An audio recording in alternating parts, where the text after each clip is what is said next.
In Queens, where an off-duty police officer was shot overnight, the NYPD is now holding a press conference.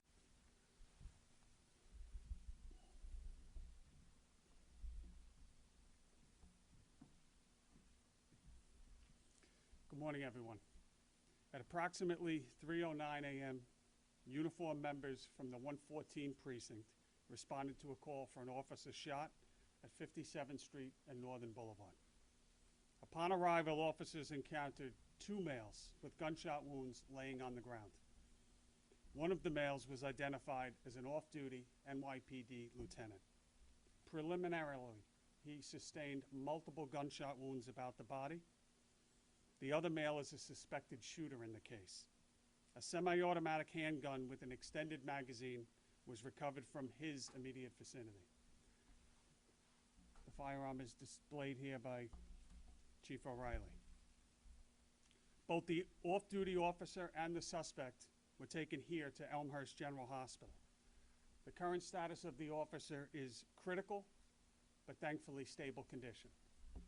The shooting suspect sustained a gunshot wound to his chest and stomach. He was pronounced deceased at approximately 3:35 a.m. At this point, the investigation remains very active and ongoing. Preliminarily, we believe the off-duty officer was present at a nightclub located in the vicinity of the shooting at 57th Street and Northern Boulevard.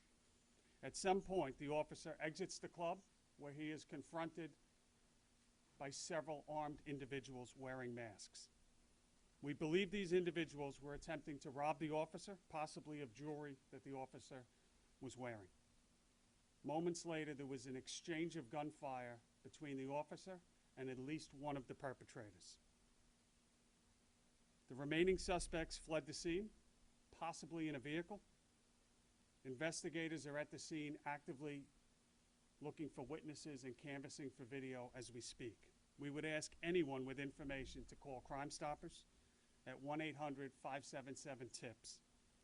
Finally, I want to thank Dr. Badia, who is here, all of the hospital nurses and doctors at this hospital, not just for tonight what they do, but what they do every night.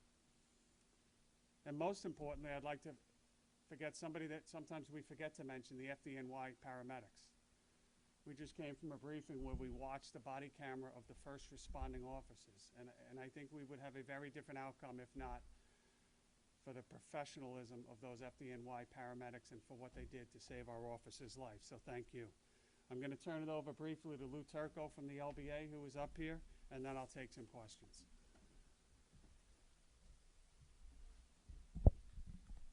Thanks, Commissioner. You know, he hit on what we saw the body camera, and you know, this officer had minutes to live, and FDNY, the first responding officers, and then the FDNY. I can't believe how much work and how dedicated they were to saving this officer's life, and then to bring him here and the staff at Elmhurst, just a phenomenal job. But you know, as I was coming here, I was trying to think, what do we want to say? We say it all the time. We got lucky tonight. We got lucky tonight. It's like, when is this luck going to run out? And I'm saying, I got to stop with this luck stuff, you know? And we always talk about getting guns off the street. We got to get guns off the street. Yes, we got to get guns off the street. We got to get the individual carrying the gun off the street. There's two parts to this, not just the gun. If you just get the gun and not the individual, he goes and gets another gun. We're missing it. These individuals carrying guns should not be on the street. And stop with just getting guns off the street. Change the narrative to get the individual and the gun off the street. So let's see if we can get that message out, because we're losing it out there. There's too many guns out there, and we're going to run into one, and we're not going to be as lucky. But thank you. Thanks, Commissioner. So I'll take some questions. It is very early in the investigation, but we'll do our best to answer what you have. Any questions? Rocco? It's very early as we hear. We have nothing about a dispute at this point in time. Rocco, it's extremely early. We know that there is a point in time. The lieutenant worked last night. He worked till approximately, I think, just before midnight. He comes off duty to this club. We know he's in that club for a period of time. At some point, he comes outside, and that's where what we believe to be an attempted robbery takes place. Well, it's very early, you know, so we know that this MO is being currently investigated. We have a number of incidents. I think we've briefed the media before. There is a citywide pattern of individuals going to nightclubs, wearing jewelry, coming out and being targeted. I think we released a body-worn camera video just in the last week or two of an officer in Manhattan exchanging gunfire as a car trying to escape drives down the sidewalk. We recovered a gun in that incident as well. So that's certainly something that we're going to look at. What we know right now is we have preliminary information that there is multiple perpetrators wearing full mask, not a COVID mask, a ski mask, and multiple perpetrators that are all armed. That's what we have. The story sometimes changes in this line of work, but it would certainly fit the existing patterns that we have.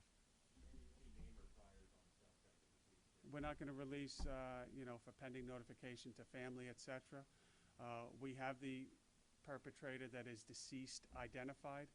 He has one prior arrest last year in New York City.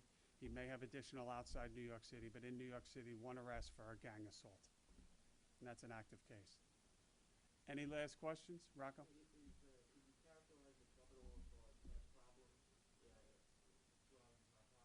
I don't have any of that as a, not to my knowledge. Yes, sir.